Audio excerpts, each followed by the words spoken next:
मुल्क को हिंदू राष्ट्र बनाने की कोशिश, मुसलमान को मजलूम व महकूम बना कर रखा गया। फारूक अब्दुल्ला। श्रीनगर नेशनल कॉन्फ्रेंस के सदर रकन पार्लिमान डॉक्टर फारूक अब्दुल्ला ने कहा कि कश्मीरी कौम ही नहीं बल्कि मुल्क के मुसलमान की नज़र भी नेशनल कॉन्फ्रेंस के अरकान पार्लिमान पर टिकी हुई है, क्योंकि बकौल इनके फ़र्क़परस्तों ने मुल्क को मजलूम व महकूम बना कर रख दिया है और मुल्क को एक हिंदू राष्ट्र बनाने की कोशिश की जा रही है।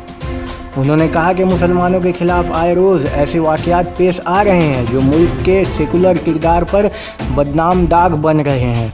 हद तो ये है कि अब सिर्फ मुसलमान नाम होने की बुना पर मुसहरियों को निशाना बनाया जा रहा है। ऐसा रुझान मुल्क की शमूलियत और आज़ादी के लिए बहुत बड़ा ख़तरा बन सकता है।